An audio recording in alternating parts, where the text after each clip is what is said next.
Com muita alegria, saúde a todos com a paz do Senhor. É sempre muito bom estar aqui, perto do meu pastor. Amém. E das mulheres mais pentecostais da galáxia. Amém. Vocês são extraordinários. E a minha filha está me perguntando: pai, você não fica nervoso, não? Eu digo, com certeza. A diferença é que com o passar dos anos a gente vai disfarçando melhor. Mas quero agradecer a Deus por essa rica oportunidade, ao meu pastor, pela confiança. O pastor é um homem extraordinário, porque ele vê na gente o que nem a gente mesmo vê. Se você concorda, diga amém. Amém. O tema que me foi passado para estarmos meditando nesta noite trata da mulher cristã reconstruindo em silêncio. O que é um desafio, né? Visto que as mulheres têm uma tendência natural a fazerem uso da fala. Não estou dizendo que isso seja um defeito, né? É uma característica, né? Por isso que há quem diga que foi por essa razão que Jesus fez questão de aparecer logo às mulheres, talvez para que a notícia se propagasse. Isso é só uma conjectura, né? Não... Bom, mas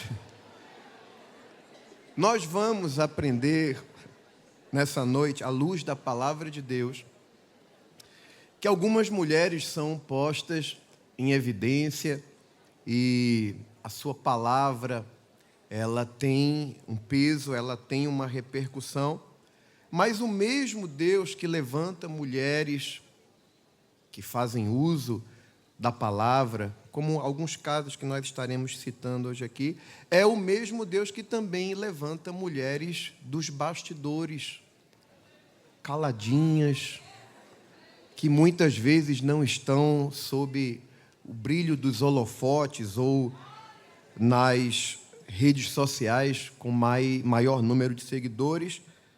Deus tem peça, tem todo tipo de ferramenta para todo tipo de contexto. Amém?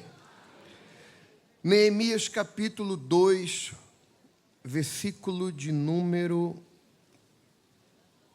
16, já foi feita a leitura no nosso tema de hoje, mas eu quero reler o versículo 16.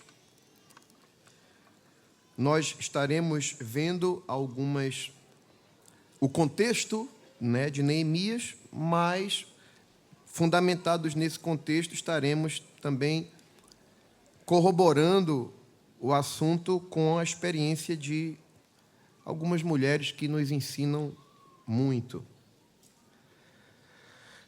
E não souberam os magistrados aonde eu fui, nem o que eu fazia, porque ainda até então, nem aos judeus, nem aos nobres, nem aos magistrados, nem aos mais que faziam a obra, tinha declarado coisa alguma.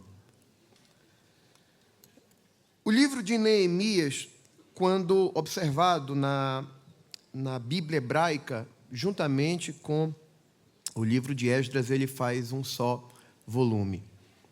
Esses dois homens foram cruciais num momento muito delicado da história de Israel. Esdras foca o seu ministério na reconstrução do templo. Neemias na reconstrução de Jerusalém, mais especificamente nos muros, na cidade. Eles são levantados em um tempo que já havia sido apresentado por Deus pelo profeta Jeremias. Jeremias é alguém que nos ajuda um pouco, na verdade, nos ajuda bastante a conhecermos bem esse contexto, porque Jeremias foi um profeta que ele advertiu a nação de Judá antes do cativeiro babilônico, porque todo esse contexto de reconstrução aparece em função da invasão dos caldeus, eles que eram liderados por Nabucodonosor, né? A gente pode chamar de primeiro imperador assim a nível mundial, conforme nós aprendemos no livro de Daniel, né? Lá naquela estátua que foi mostrada a esse monarca num sonho. Então, quando Nabucodonosor ele invade o reino de Judá e ele vai até Jerusalém, ele causa um estrago terrível. Antes do reino de Judá cair, o reino do norte já havia sucumbido pela invasão assíria. Se não me falha a memória, mais ou menos uns 120 anos depois da queda do reino do norte, que era o reino conhecido como Israel, que tinha por capital Samaria, mais ou menos 120 anos depois, o reino que vai cair é o reino de Judá.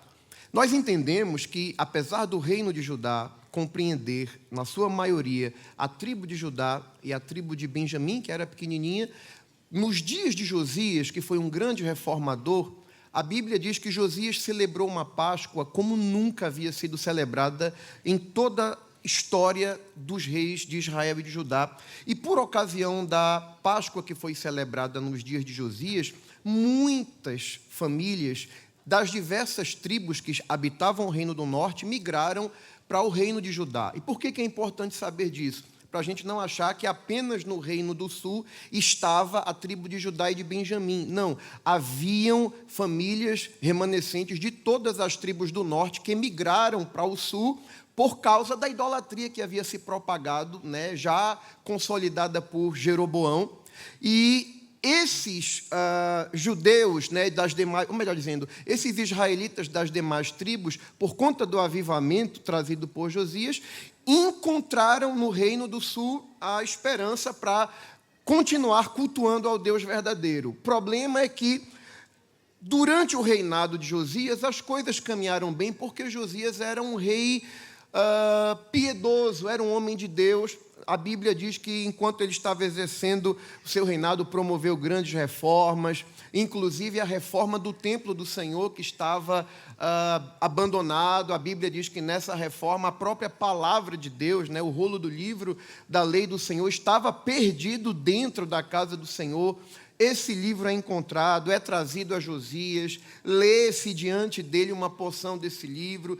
Josias, quando ouve as palavras do livro, ele se preocupa, se angustia, manda que fosse consultada a profetisa Ulda, e acredita-se que a porção que foi lida foi uma porção de Deuteronômio que falava dos juízos que viriam sobre a nação por conta do pecado e da idolatria. E Josias, que vinha de uma carga de mais ou menos 55 a 60 anos de idolatria que foram introduzida pelo seu avô Manassés e pelo seu pai, ainda que seu pai não reinou muito tempo, mas você tem aí entre 55 a 60 anos de muita idolatria, muito pecado, e Josias entendeu que haveria um juízo iminente sobre a nação de Judá. Porém, a profetisa Ulda, quando recebe os enviados de Josias, ela diz: olha, realmente as palavras da profecia desse livro, esses juízos, todos cairão sobre a nação, mas quanto ao homem que enviou vocês a mim, diga a ele que, como o coração dele se enterneceu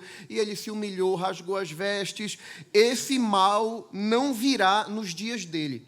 Então Josias foi preservado e quem foi contemporâneo de Josias foi poupado, porque Deus postergou, vamos dizer assim, adiou o juízo que viria sobre o reino de Judá. Jeremias é uma peça-chave, porque Jeremias foi contemporâneo de Josias. Sabe que Jeremias começou seu ministério bem novinho, né? Quando ele diz, não sei falar porque sou apenas uma criança, isso não era força de expressão. Ele, de fato, era bem jovenzinho. E o que acontece? Por conta do avivamento que Josias promoveu, isso acabou trazendo uma esperança que se tornou uma empolgação.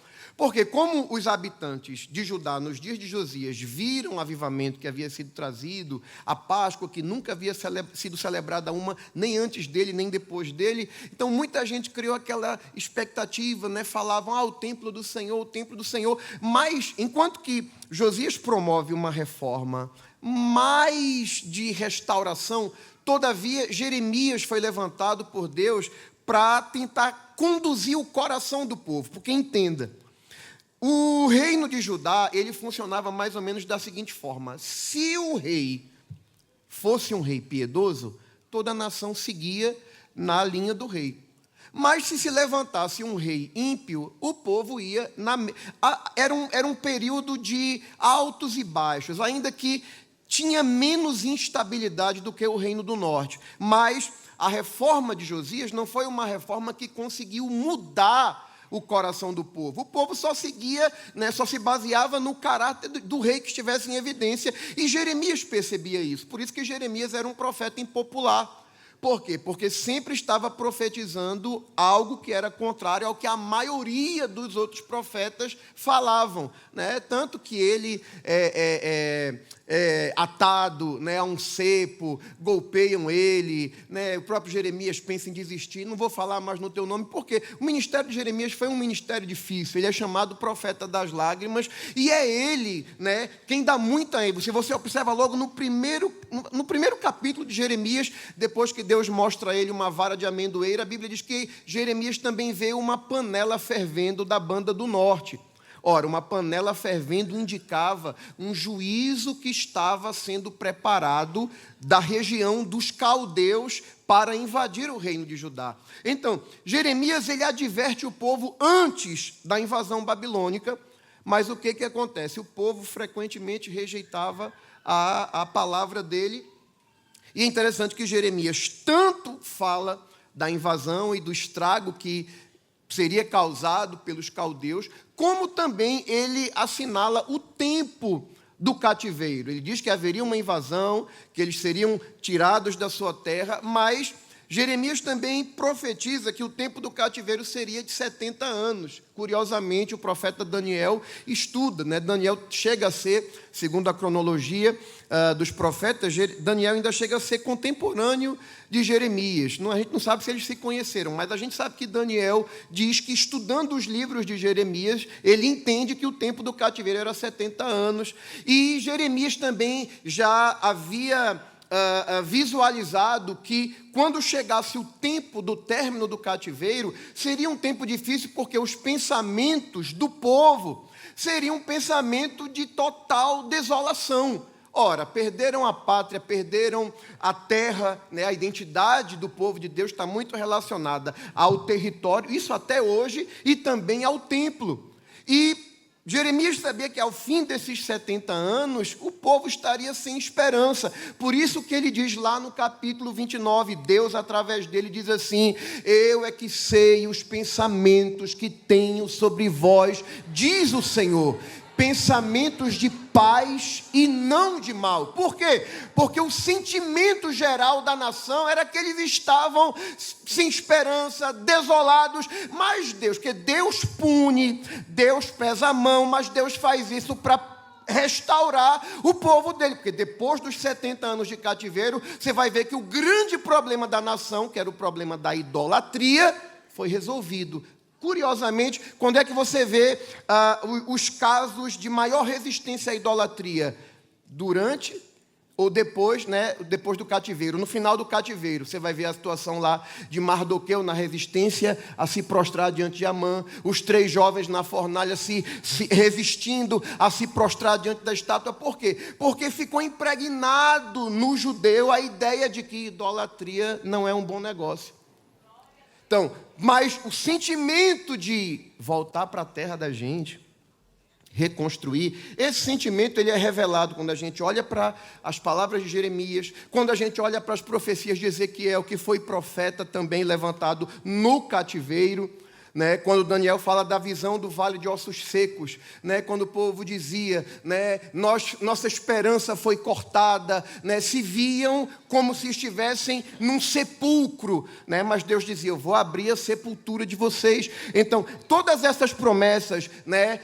Pensamentos de paz e não de mal, para dar a vocês o fim que esperais, na verdade era Deus revelando que, apesar de toda angústia e todo sofrimento advindo do cativeiro, Deus iria restaurá-los, a sua nação, ao seu lugar, iria congregar seus filhos. Eita, isso é profético, né? Vou reunir, ainda que estejam espalhados pelos 4 cantos da terra. Vou dizer ao norte: me dê. Vou dizer ao sul: não retenha. Vou trazer meu povo de volta.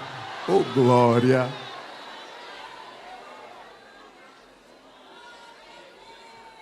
E quando chega o tempo de Deus reconstruir, ou restaurar, refazer, reagrupar, Deus sempre vai precisar de pessoas certas para os lugares certos.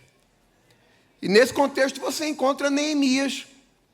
Interessante isso, né? Deus tem a pessoa certa, no lugar certo, às vezes nas funções, executando as tarefas mais improváveis. Quem era Neemias? Copeiro. Mas Deus, quando quer colocar em prática um projeto, Ele tem instrumento em todo canto. Se é na área dos serviços gerais, Ele tem alguém com quem Ele pode contar. Mas se é na promotoria pública, Ele também tem com quem Ele pode contar. Eu sou apaixonado por esse Deus, porque Ele é Deus dos montes, mas também é Deus dos vales. É Deus de quem está em evidência, mas também é Deus de quem está lá caladinha nos bastidores. E Ele está aqui nessa noite para falar com a gente. Está lá Neemias. O que é que tu faz, Neemias? Eu faço muita coisa não. Quando chega o vinho para o rei, peraí, rei, pode tomar, não tem veneno não. Aí tá lá, você conhece o contexto, né? Eu não quero entrar em outras áreas aqui, porque tenho certeza que vai ser abordado, mas Neemias recebe notícias, né, de como está a situação lá no território dos poucos judeus que haviam escapado. E disse: a coisa lá está feia, os poucos judeus que escaparam estão vivendo numa miséria terrível. E aquilo deprimiu Neemias. Deixa eu abrir um parêntese aqui para dizer uma coisa interessante. Eu sei que ninguém quer ficar triste, né? A gente está numa festa, né? Mas Deus, olha, Deus é tremendo, gente. Deus, quando quer criar uma situação para fazer com que a vontade dele se cumpra, para que a vontade dele aconteça, Deus usa até a tua tristeza para dar um start, para começar algo. Que Neemias estava mal naquele dia, o bichinho estava triste. E o texto deixa claro que Neemias provavelmente era uma pessoa extremamente entusiasta, alegre. Só que chegou um momento que aqui não deu para disfarçar. Porque o rei, que estava acostumado a ver ele sempre de bom ânimo, olhou assim e disse: o que é que tu tem? Tu não é assim? Isso não é outra coisa não, isso é tristeza. Aí Neemias fez aquela oração relâmpago, né? A Bíblia diz que ele temeu, porque ficou preocupado. Vou ter que dar uma explicação. O rei está perguntando, porque Artaxerxes, né? Está perguntando por que eu estou triste. Aí disse assim: ô rei, como é que eu não vou estar triste? Está lá a cidade do sepulcro dos meus pais, assolada, está uma coisa terrível. E aí o rei diz assim, e o que é que tu me pede? Deus vai pegar essa tua tristeza, vai usar como ferramenta para transformar numa grande vitória. E não é só para te abençoar não, ô glória, é para abençoar os teus. O que é que tu tem, Neemias? Não, aí ele conta, e o que é que você quer que eu faça? Aí Neemias diz assim, então orei ao Deus dos céus, oração relâmpago, como quem diz, Senhor, vai no coração do rei agora, fala, abre, inclina, faz o que está no meu coração, porque ele já vinha de um jejum, já vinha de um propósito, a gente está no jejum, está no propósito, Deus cria situação para fazer a vontade dele acontecer, e a vontade do Senhor era reconstruir Jerusalém, levantar os muros, restaurar a esperança de muita gente que estava desolada, desanimada. E aí o rei vai, não, tome aqui as cartas, o que é que você quer? Não, me dê cartas para eu passar para os governadores, me dê carta para que eu consiga madeira, vou precisar.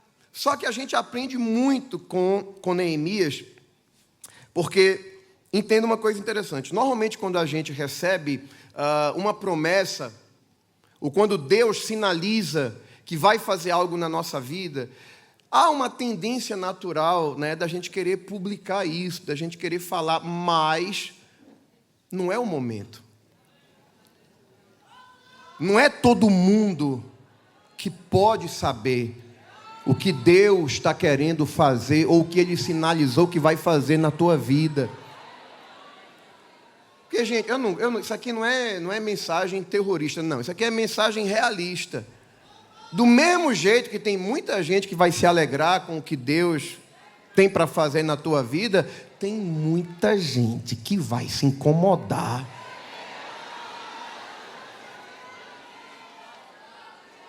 Eu tenho tanta convicção disso, porque quando eu olho, por exemplo, a Bíblia diz que Neemias, ele atua com muita prudência, mas não teve como evitar que opositores como Tobias e Sanbalate tomassem conhecimento. E quando eu observo, pastor, a maneira como Deus trata com a igreja, eu analiso algumas coisas assim que eu acho interessantes. Por exemplo, você sabe que quando Deus faz uma promessa para a gente, né, o inimigo também fica sabendo disso. E eu sou inclinado a crer que algumas ferramentas, alguns presentes que Deus entregou à igreja, é justamente para nos resguardar. Por exemplo, você sabe que muita gente fala, né? Quando a gente é batizado com o Espírito Santo, a gente fala a língua dos anjos. Eu, particularmente, eu não sou adepto desse pensamento, porque a Bíblia não diz que nós falamos as línguas dos anjos. Entende? Eu vou explicar. O apóstolo Paulo diz assim, ainda que eu falasse as línguas dos homens e dos anjos. Ele não está dizendo que falava, está dizendo ainda que falasse. Por que o Senhor está dizendo isso, pastor? Porque quando você lê 1 Coríntios capítulo 14, versículo 2, Paulo diz assim, o que fala língua estranha não fala aos homens, senão a Deus. E ninguém o entende, porque em espírito fala de mistérios. A palavra mistério ali é segredo, é coisa oculta. Paulo está dizendo, quem fala língua estranha não está falando aos homens, está falando para Deus. E quando diz ninguém, é ninguém, nem aqui na terra, nem nenhum outro ser. Hoje em dia se fala muito em segurança de informação, de mensagem criptografada. O que é criptografia? É você ter a segurança de que uma mensagem que é trocada entre o emissor e o destinatário não pode ser interceptada. E ainda que seja interceptada, ela está em código que não pode ser decifrado. O pessoal acha isso o auge da tecnologia. Isso é velho. Deus estabeleceu isso com a sua igreja, quando entregou à igreja os dons espirituais, o batismo com o Espírito Santo e o dom de variedade de línguas. Por quê? Porque tem coisa que a gente comunica no mundo espiritual que é só você e Deus, Deus e você, os demônios curiosos querendo saber, mas quem está no mistério está resguardado, porque tem coisa que Deus diz: isso aqui é para mim e você. Se Deus tem esse cuidado com a igreja, isso é prudência. Não é todo mundo que pode saber, não. Dá um glória por causa disso.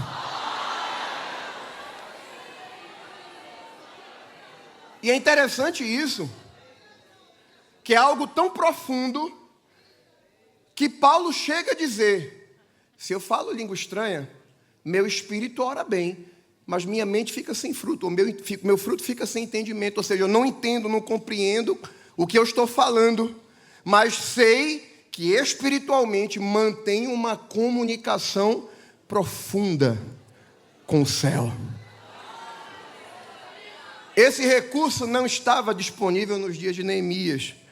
Isso é para a igreja, para o crente batizado com o Espírito Santo. Deixa eu abrir outro parêntese aqui, né? Porque tem crente que ele parece que só usa esse recurso, né? Só deixa para falar língua estranha no dia da festa, né? Esperando o momento de ser renovado. Não, querida, Deus te deu essa ferramenta, é para tu usar dentro de casa, dirigindo, lavando os pratos, quando a gente está no altar. A gente já viu que tem dias que a gente fala o que a mente da gente compreende, 40, 50 minutos, a gente falou tudo. Quando tu não tem o que falar no teu entendimento, aí tu ora no Espírito. Aí pode disparar em línguas estranhas dentro de casa. Porque nem todo mundo pode saber. Outra postura que nós vemos em Neemias é a paciência. Quando ele chegou ao local onde ele iria começar aquele processo de restauração, a Bíblia diz que ele ficou 3 dias lá. Né? Porque já viu que tem isso também, quando eu conheço pessoas que quando recebem uma promessa, ou quando Deus fala alguma coisa, elas já querem correr, já querem, né, tomar a frente da liderança. Não, porque Deus me falou. Não, calma. Quem crê, não se apresse. Foi Deus que falou? Neemias fica 3 dias. Ele observa. E depois de observar, ele tem uma postura que me chama a atenção. A Bíblia diz que ele se levantou de noite. Curiosamente, por 3 vezes você vai encontrar, né, no capítulo 2, onde está a referência dessa passagem, você vai encontrar por 3 vezes essa expressão: de noite me levantei, de noite saí pela porta do vale, de noite subi pelo ribeiro. Primeira coisa, quando ele diz de noite me levantei, ele está falando de posicionamento. E uma coisa que é interessante, quando ele diz de noite me levantei, em outras palavras ele está dizendo, né, nas entrelinhas, quando a maioria estava dormindo, eu me levantei. Eu vi uma vez alguém dizer o seguinte: se você quiser ver Deus fazer na sua vida o que não está fazendo na vida da maioria, faça o que a maioria não está fazendo.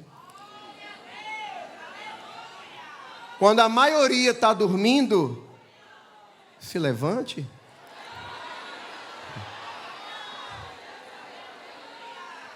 Outra coisa que é interessante, no versículo 13, ele diz assim: e de noite saí pela porta do vale.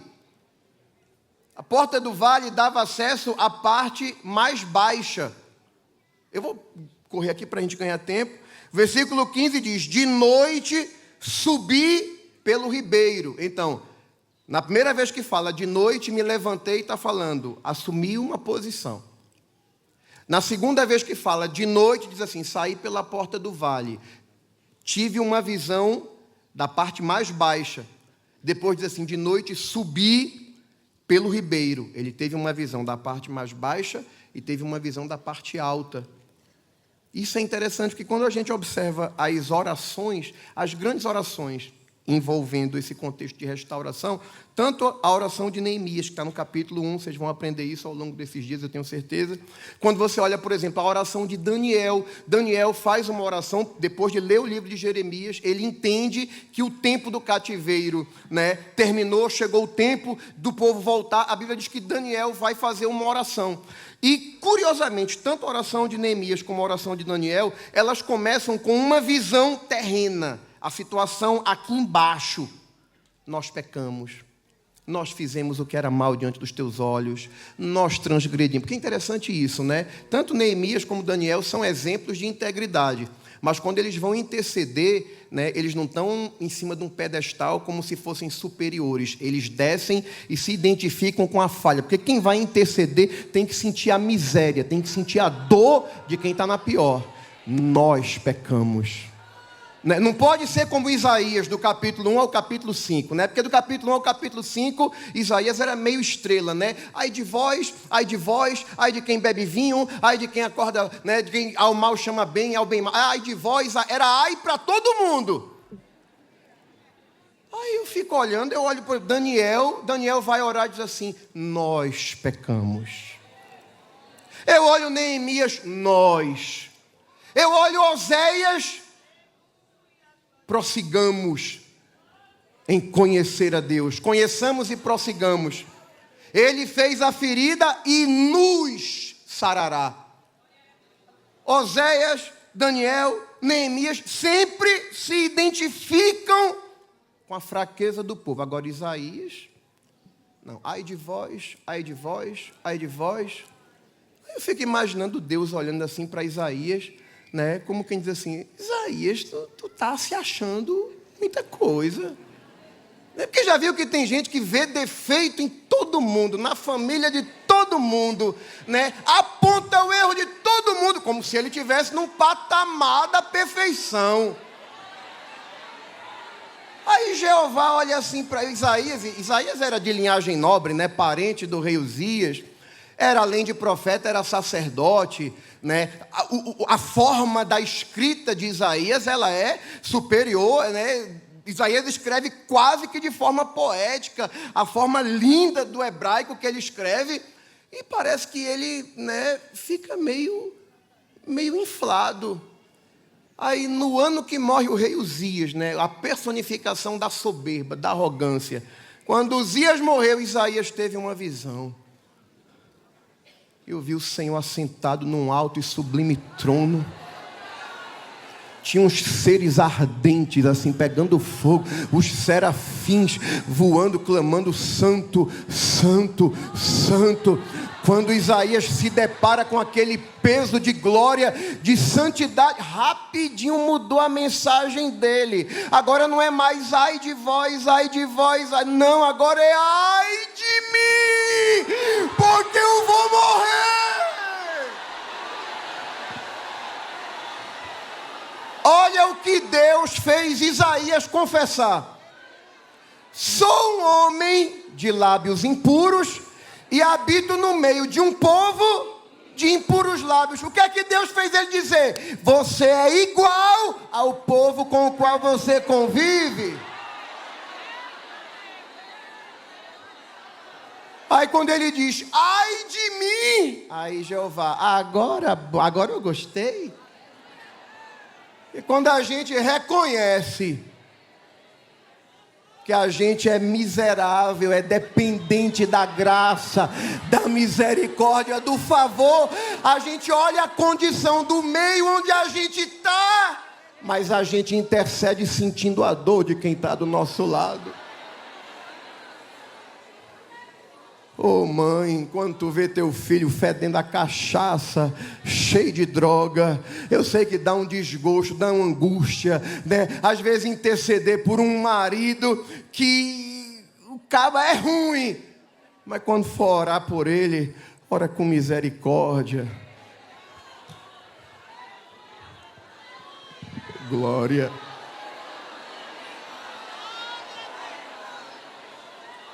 É levantar de noite com a visão do vale. Aí depois de falar da visão do vale, olha, Senhor, a situação está assim, a gente está assim, desse jeito. Mas aí Neemias sobe pela porta do ribeiro. O ribeiro vem de cima. Agora é a visão do céu. A visão da terra eu já disse como está, eu já percebi como está. Agora na visão do céu, olha, Senhor, ali vai ficar tão bonito quando tu restaurar. Olha, Senhor, vai ser tão lindo, eu creio. Daqui a pouco a gente está adorando com a visão do céu. Porque tem crente que ainda está com a visão da terra. Quando Deus falou com Ananias acerca de Paulo, Ananias disse: Senhor, de muitos eu tenho ouvido acerca desse homem, quantos males tem feito a tua igreja. Era a visão ainda da terra. Mas Jesus estava convidando Ananias a ter a visão do céu. Na boca de muita gente, Paulo não prestava, porque realmente era perseguidor. A informação era verdadeira, mas estava desatualizada. Por isso que Jesus diz a Ananias: Ananias, este é para mim um vaso escolhido. Ou seja, a visão não é mais essa, a visão é essa, é vaso escolhido. Vai levar meu nome entre os gentios. A gente contempla a condição aqui da terra, mas a gente não pode esquecer da perspectiva divina. O quadro está difícil, mas eu estou vendo pela fé aonde Deus vai conduzir essa situação. O que mais que Neemias fez? Escolheu as pessoas certas. Vamos aqui dar uma andada, vamos ver a situação. Ele não chama todo mundo, porque não é todo mundo que pode andar contigo. Não é todo mundo que pode entrar na tua casa. Não é todo mundo que você pode abrir o coração. Dá um glória. Sabe por que eu estou dizendo isso? Porque está assim de cabeleireira, de manicure, que sabe mais dos problemas da comissão que tu faz parte do que o teu dirigente. Porque tem gente que conta o problema para quem não está apto para ouvir, para quem não está preparado para resolver, e fica compartilhando com quem não pode estar do teu lado.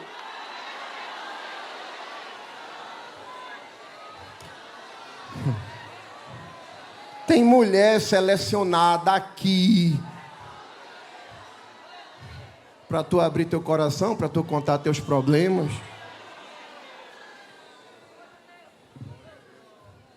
Neemias sabia guardar segredo. Não souberam os magistrados aonde eu fui, nem o que eu fazia.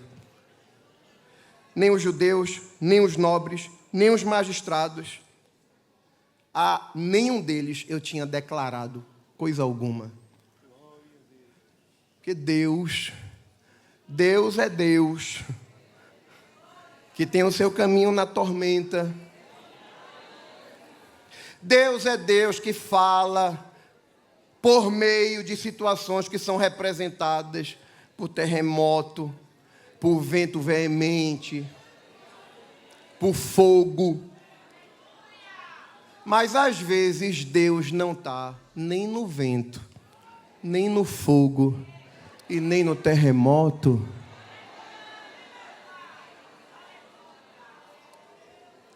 Vamos contextualizar, né? Eu te falei que ia falar de duas mulheres. Você vai encontrar uma situação onde Israel estava há 20 anos oprimido, a nação vinha sendo oprimida por Jabim, rei de Canaã.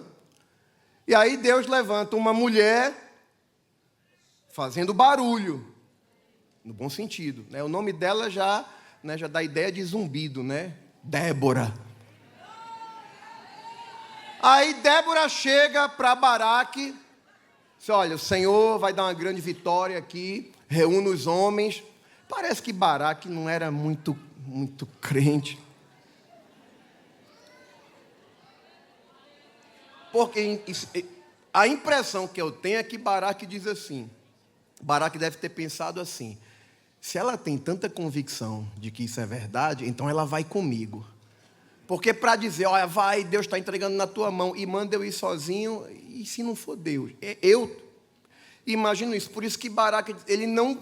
E a Bíblia diz que Débora, ela já era consolidada como alguém que julgava Israel. Ela já tinha respaldo para isso. Mas Baraque não levou fé de ir adiante. Ele disse, não, só vou se você for. Aí Débora, tá certo. Agora, a honra não vai ser sua, não. Tu parece que está com medo de te posicionar. E eu não quero aqui gerar polêmica, mas às vezes eu tenho a impressão de que esse movimento que a gente percebe assim, de tanta mulher ocupando posições que biblicamente não eram para que elas ocupassem, eu vejo isso como um reflexo dessa crise de masculinidade nessa sociedade atual. Um bando de homem que não se posiciona, não assume o papel que Deus lhe confiou, aí fica tudo dependente dessas mulheres. Isso não é crítica contra vocês, não é isso, não. Agora, é porque as grandes mulheres que eu sempre admirei nunca fizeram questão de ocupar status, posição, né? Posso até citar algumas. A irmã Herodita, foi professora da tia Débora, uma mulher que foi um grande instrumento de Deus na minha vida, nunca fez questão de estar em evidência, era uma professora, era uma dirigente de campanha. Irmã Ivanilda, e tantas outras, mas eu vejo esse tempo atual, essa tomada de posição de muitos ambientes, me parece que não é outra coisa a não ser essa crise de masculinidade. Você entendeu? Diga amém. Amém. Aí Baraque, eu só vou se você for. Está certo. Agora a honra não vai ser sua, não. Eu confesso, pastor, que a primeira vez que eu me deparei com essa passagem, eu achava que Débora estava falando dela. Mas não era dela, não. Era de uma mulher dos bastidores, das tendas. Jael era uma mulher do contexto daquelas que promoviam a estabilidade do lar. Porque a mulher que manuseava estaca e martelo eram as mulheres responsáveis por construírem as tendas. Manter, ou seja, edificar e manter a estabilidade do lar. Deus começa uma grande obra, porque a Bíblia diz que quando Baraque se levanta junto de Débora, o exército de Jabim foi derrotado. Ele tinha um capitão que era o terror na época, Sísera. Só que naquela batalha, todos os homens caíram a fio de espada. Sísera deixa o carro, corre a pé. Presta atenção nisso aqui. Sísera corre, o comandante do exército de Jabim, que oprimia Israel há 20 anos. Deus agora está revertendo esse quadro. E o que acontece? Sísera corre para a tenda de Jael. Por quê? Porque, escute isso, o marido de Jael, Éber, o nome o marido de Jael, Éber, ele tinha uma relação de paz, uma relação amistosa com Jabim, esse rei cananeu que oprimia Israel. E o que acontece? Sísera sabe, eu posso correr para aquela tenda, porque o homem daquela casa, ele tem uma parceria, ele tem uma relação amistosa. Curiosamente, o nome Éber, que é o nome do marido de Jael, significa camarada. E escute, historicamente, você lê a Bíblia, Éber era descendente de uma família que era próxima a Moisés, porque a família de Éber era descendente de Jetro. Mas a Bíblia diz que Éber se distanciou dos seus. Era um homem que, historicamente, vinha de uma linhagem que era próxima do homem de Deus, do povo de Deus, se distanciou e tinha uma relação amistosa com o inimigo. Qualquer semelhança não é mera coincidência. Então, Císera, quando corre, diz assim, vou para a casa de Éber. Chega lá, está lá Jael. Deixa ele entrar, coloca uma coberta nele. Agora, outra coisa interessante, gente. Vou tentar correr aqui. Escute isso aqui. Escute isso aqui. Jael, para que pudesse obter vitória, Jael teria que saber atuar em silêncio. Mas sabe o que é mais curioso? É que o nome Jael significa cabra selvagem. E por que eu estou falando isso? Porque no contexto do Antigo Testamento, os nomes refletiam a essência de quem os possuísse. Então, provavelmente a tendência era que, se Jael era conhecida como cabra selvagem ou cabra montês, que era um animal que não era domesticável, era um animal indomável, mas, porque tem gente que diz assim, mas o meu jeito é esse, o teu jeito é esse, minha amada. Mas quando Deus colocou o Espírito dele dentro de você, ele estava dizendo, isso aqui é o selo, é a confirmação de que você me pertence. E se você e eu temos dono, a gente não faz mais o que quer, não.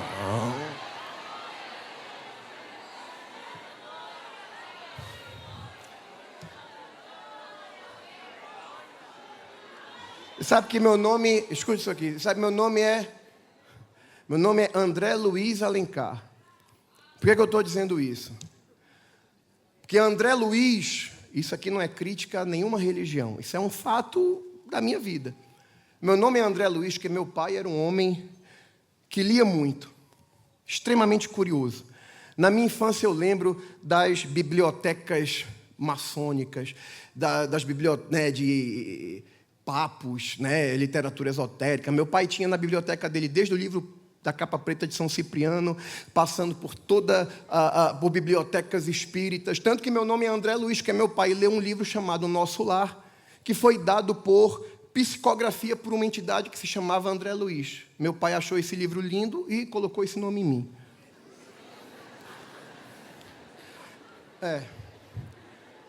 Todo ano vocês estão descobrindo uma coisa lá. O Alencar vem da minha mãe. Eu vou explicar porque eu estou dizendo isso aqui. O Alencar vem da minha mãe, do sertão do Araripe. E, exatamente, meu pastor, minha mãe, só vou contar uma experiência que minha mãe contou para mim uma vez, para você entender essa coisa do temperamento, da tendência, para chegar onde eu quero chegar. Minha mãe conta que ela tinha um primo chamado Arão Alencar. Se você vai aí para o Bi, tem lá uma escola com o nome dele e tal. E ele foi assassinado muito jovem por questões políticas. Na época, inclusive, o pastor B.T. Miller, disse para o tio da minha mãe, tenha cuidado com fulano, porque eu tive uma visão, ele entrando na sua casa, e resultou que esse primo da minha mãe foi assassinado. Ele era pastor de Bodocó. Foi pastor em Bodocó, meus avós maternos são daquela região do sertão do Araripe, e minha mãe conta que quando levaram o recado da morte desse primo dela para a mãe dela, vovó Sinhá, disseram, Dona Sinhá, mataram Arão. A primeira coisa que minha avó disse foi, vinga logo antes que o sangue esfrie. Eu estou falando isso para você entender mais ou menos como era o temperamento da minha mãe. Quando o evangelho chegou na minha casa, alcançou minha mãe, a mim e a minha irmã. Meu pai era questionador. E minha mãe tinha um temperamento brabo.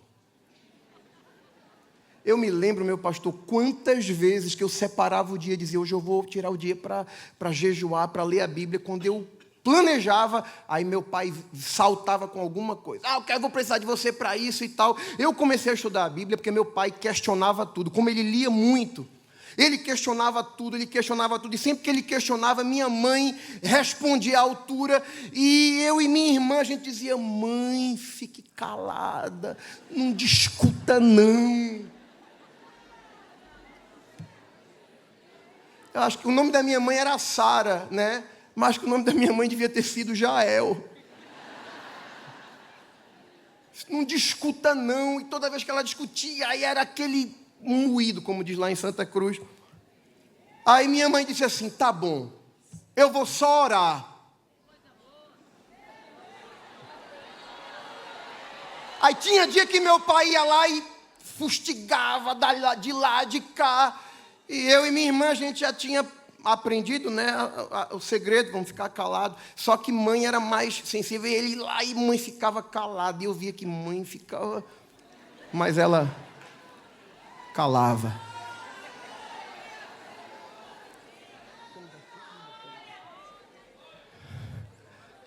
E eu lembro que mãe, às vezes, chegava do círculo de oração.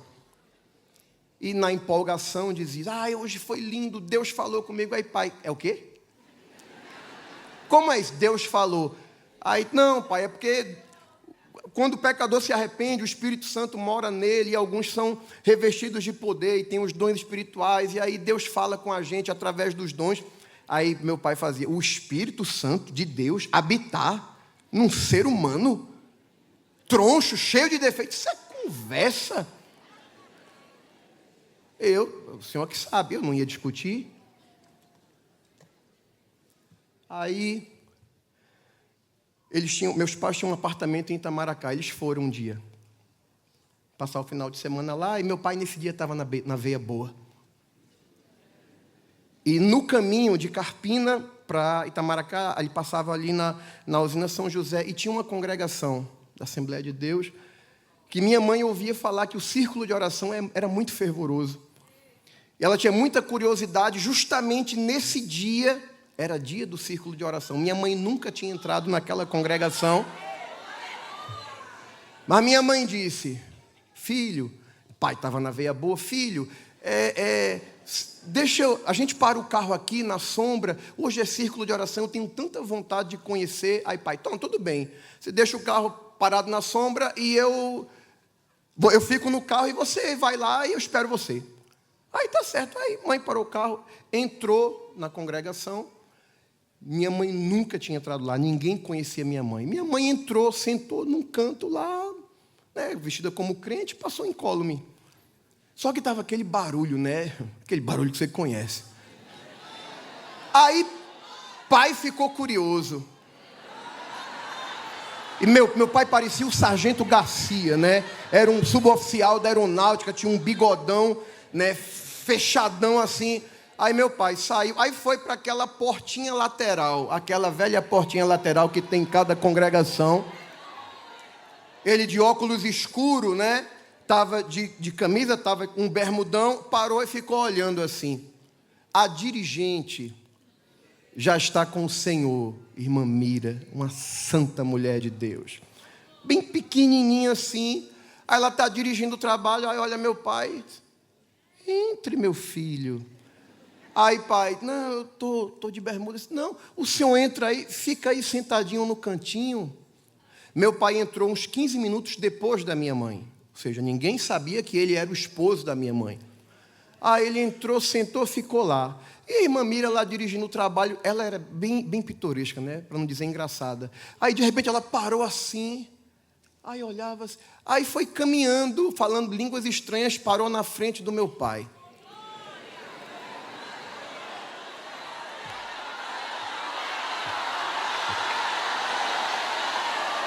Meu pai era bruto, viu? Ele andava com a 45, Mas quando a irmã Mira parou na frente dele, apontou o dedo assim na cara dele e disse assim, homem do coração duro,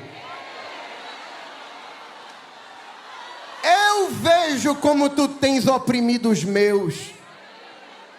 Sabe sabes tu que eu contemplo quando tu estás dentro do teu quarto, sentado naquela poltrona, o teu coração começa a falhar e tu fica fazendo assim. E tu no teu coração, tu não diz nada aos teus para não preocupá-los, mas eu te trouxe aqui para te dizer que tu só estás vivo por causa da oração daquela mulher. Daqui a pouco o homem começou a tremer, os ombros começaram a sacudir. Minha mãe chegou em casa com um sorriso de orelha a orelha. Eu digo, o que foi? Deus pegou teu pai. Eu digo, como foi isso? Pergunta a ele. Eu digo, pai, o que foi? Ele disse, rapaz, e não é que o Deus de vocês fala no meio de vocês? Quando a mulher se cala, Deus fala por ela. Era lá rabadara choreme candara lá rabadara.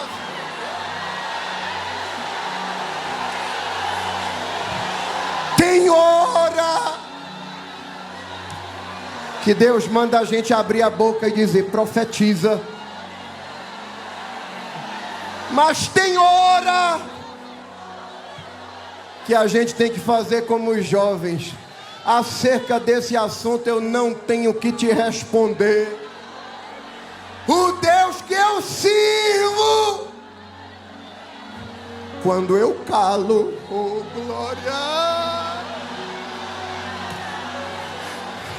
ah, como eu sinto Jesus aqui.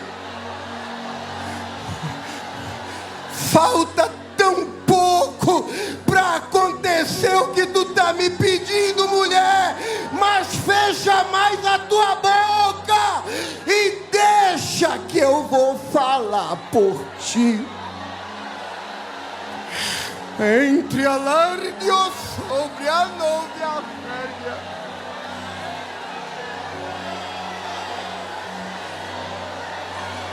Trabalha no silêncio.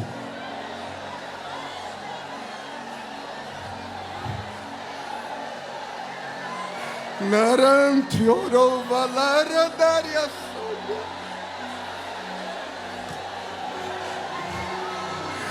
Antio sergue alargio revastia.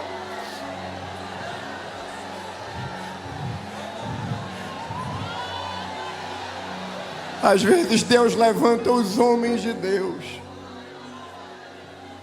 para afugentar o inimigo do meio do povo.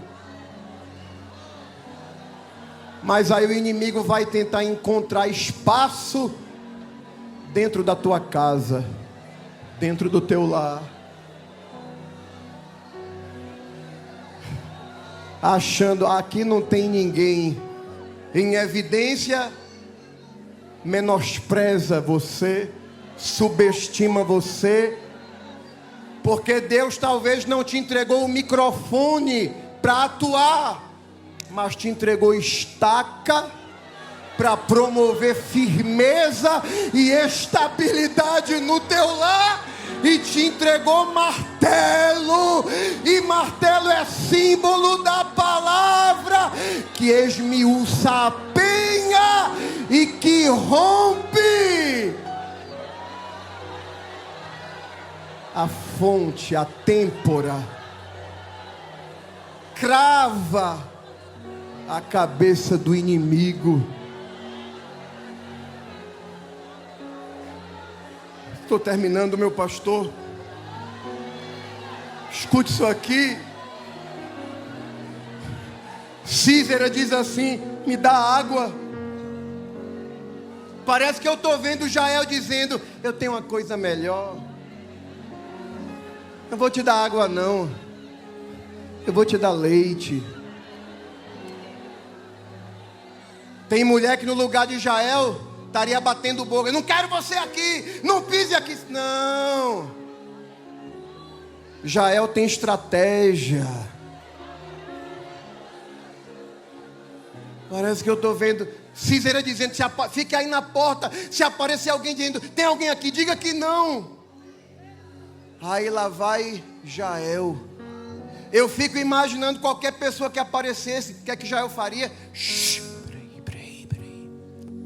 Silêncio. No silêncio o inimigo adormeceu. Aí lá vai ela com as ferramentas dela, ferramentas de uma mulher das tendas, de uma mulher simples. Oh glória, oh glória. Satanás está procurando se instalar dentro da tua casa, no meio dos teus. Usa estaca. Minha casa quem edifica sou eu. Meu marido é quem lidera. Agora quem edifica o lar sou eu. E eu tenho um instrumento de estabilidade. E tenho um instrumento para promover firmeza. Martelo da palavra. A Bíblia diz que Jael foi mansamente no silêncio. E eu termino dizendo uma coisa.